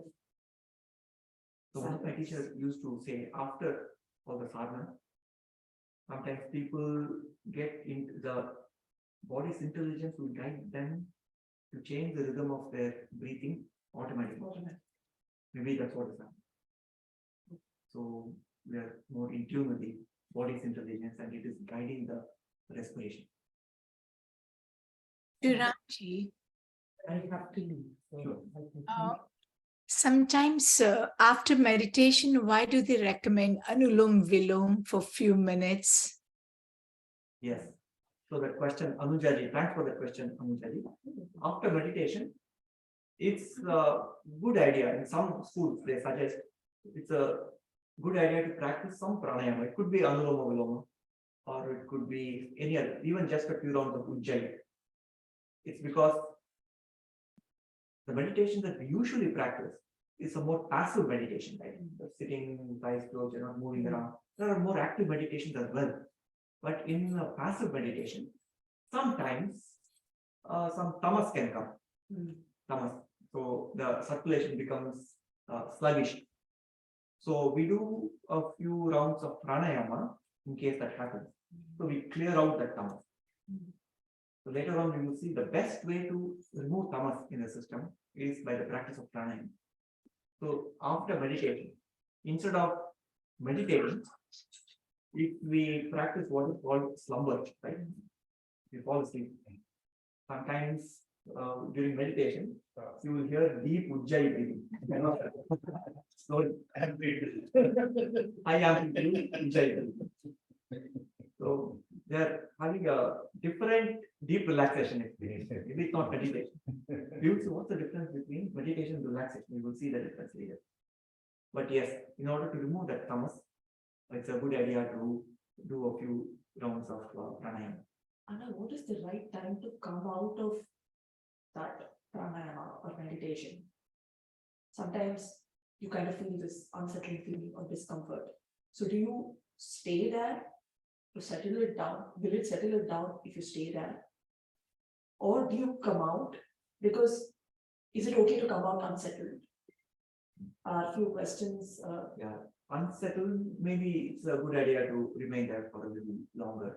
Meditation also, there are ways in which we can respond to when the emotion is surfacing into our awareness, what you can do. There are something we can do. We talk about it later. The duration of meditation, just like sleep, for example. When the requirement of sleep has been met, you don't even feel like lying down forever. Yeah. Just the body naturally wants to arise, awake, Yeah. and stop not thinking. So like that in meditation, we at the end of meditation, you will know, okay, I've had a sufficiently long meditation experience. Usually it's about 20 minutes or so. Yeah. This is slightly tangential, but on the subject of pranayama. So in the Ashtanga Vinyasa system, they kind of emphasize you to quickly get into the Bhastrika Kapalabhati, whereas in Iyengar and other systems, they really suggest that you ease into those sorts of practices. And for many people, they say that it's not even suitable. And I'm wondering what your perspective is on that, particularly for women, if Kapalabhati and Bhastrika is a good idea, and if so, maybe in the future sessions you can at least demonstrate the technique correctly, because I've just heard Trying some. to Kapalabhati. Maybe we'll do it in tomorrow's session if it's not too hot, because Kapalabhati increases the heat in it. So in Ashtanga Vinyasa system, when Patabi Joy designed the practice, he thought pranayama should be done with care, in the sense we are dealing with prana, which is very powerful. So it's like dealing with an elephant. You need to tame the elephant. That's the example given in the Yoga Practice. So what Pattabhi Joy felt was, let's prepare the body first and then go into pranayama. So in their level 1 series, there is no pranayama. It's just posture. Yeah, I think in the modern way, people practice it at the end of primary series. They do they lift up in Padmasana and then do Kapalabhati. Mhm. So yeah, I'm sure that's not part of the classical system, but. Yeah, that's like a primary. But when you go to level 2, etc., they slowly start introducing pranayama. But I mean, it depends on the school, the system of yoga. If you look at Patanjali's Ashtanga system, the word Ashtanga is overused, right? Yeah. Pattabhi Joy, No. Patanjali's Ashtanga system, you practice all of the 8 limbs together. That means you don't wait till you perfect postures and then go to pranayama. It's not like step by step, because if you do that, then it will take a life. To perfect all the postures, it's going to be difficult. So they are all limbs. Limbs means they have a parallel stream of evolution. Right? It's not that the right arm grows first, and then the left arm will grow next, and then your left leg will grow next. It's all simultaneously. So no. So does it mean that whenever, let's example, if you're doing Surya Namaskar, integrate pranayama, integrate kind of meditation, dharana, all the things. In fact, you can concurrently have all the asana, pranayama, pratyahara, dharana, jnana, samadhi experiences in the same, even the yama, of course. Yeah.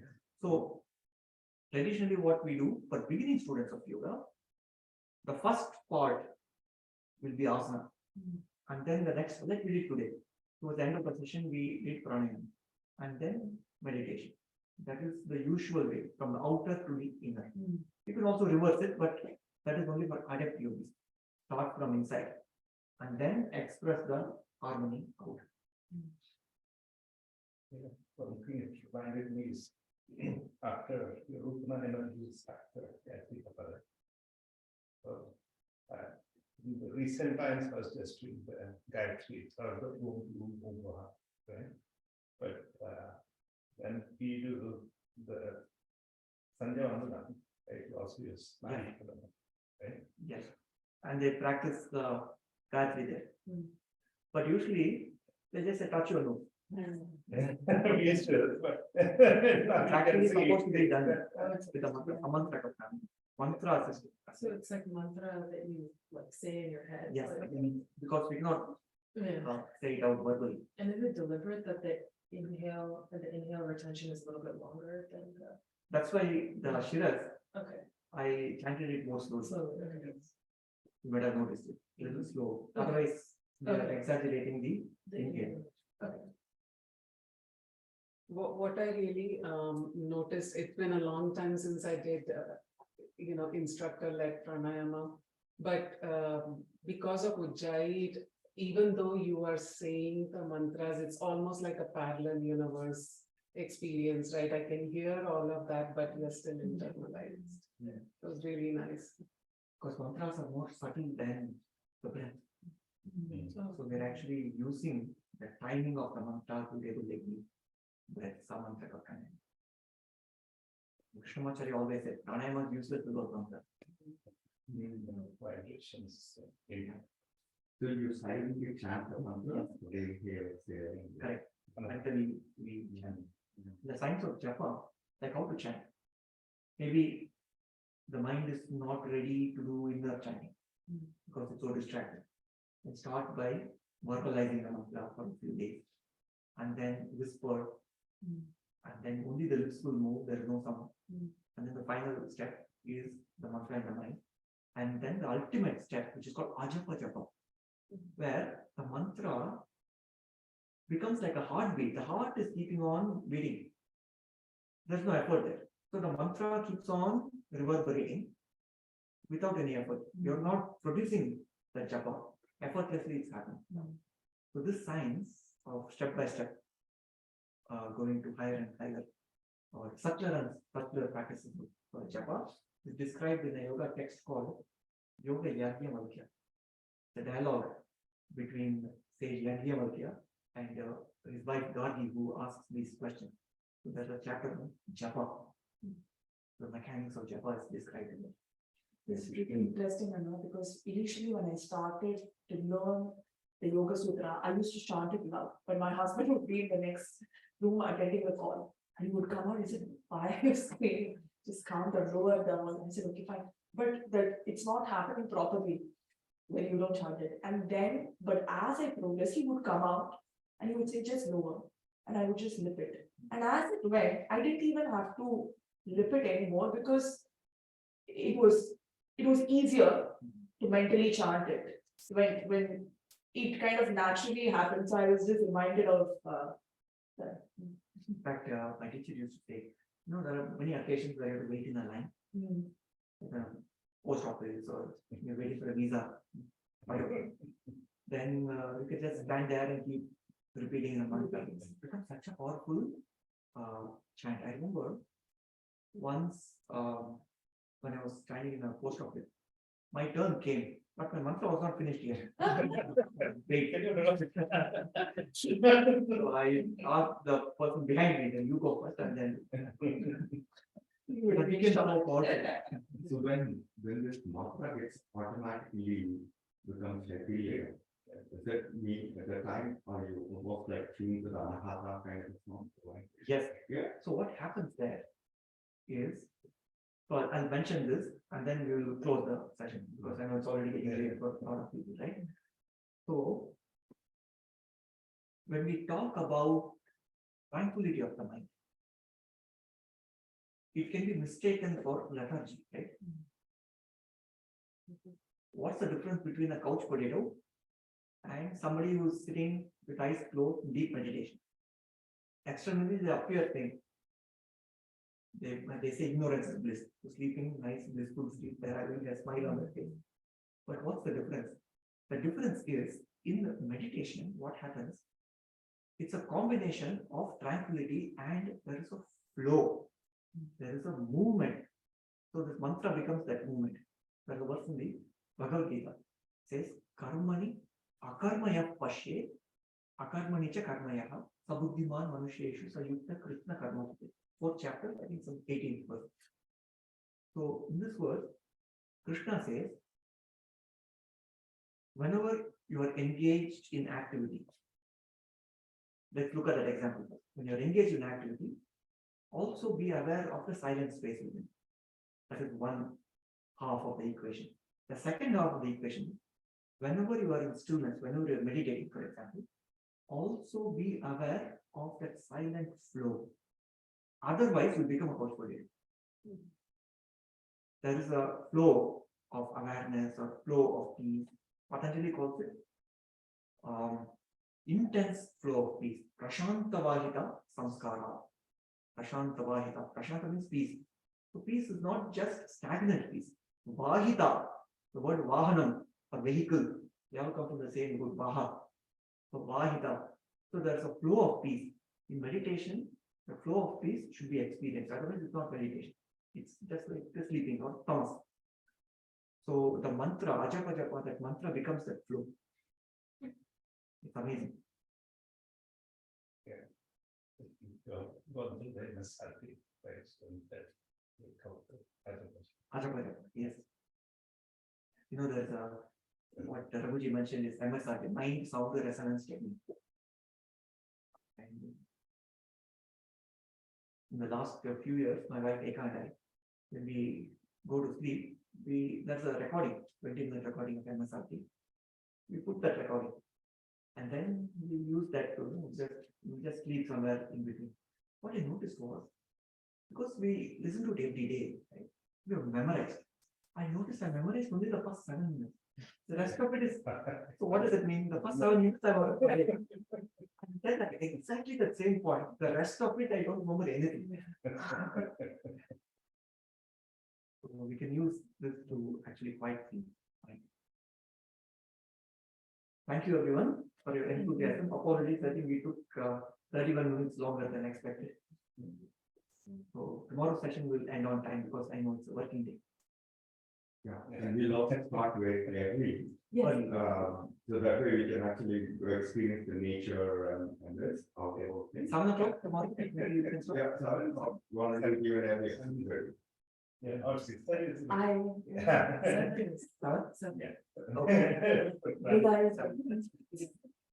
You can get water a little bit later, we can also come inside, but let's not get. Yeah, it's. 7, is it? And 7 a.m. we'll start. Will 7:30 work? No. No, No, it's not to me, it's just Ravi. Oh, okay. On this, Okay. If you- Ramji, No, I'm just wondering if I would get an Uber at that time. If 6:30, anybody- because I have to. if anybody else- No, I'll do that. Tomorrow, I'll come by your place. My husband gets that. Anujaji, you had a question?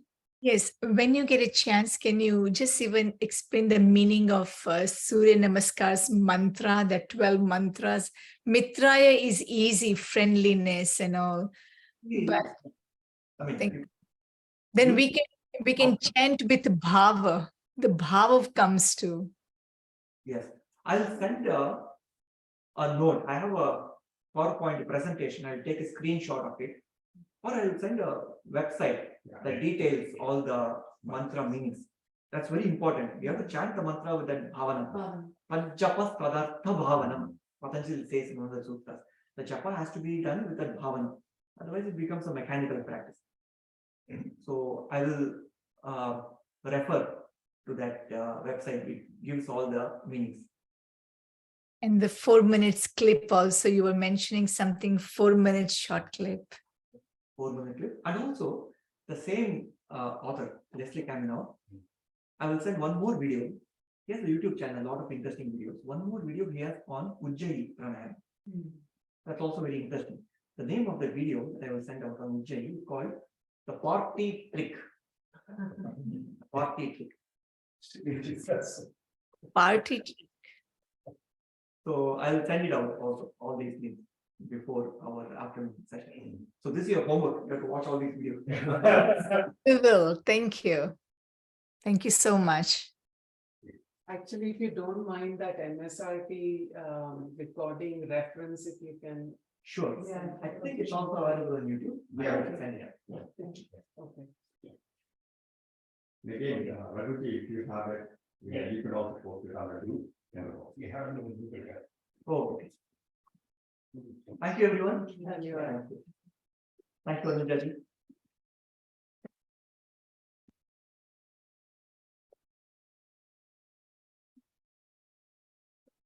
It looked like the audio was clear. Yeah.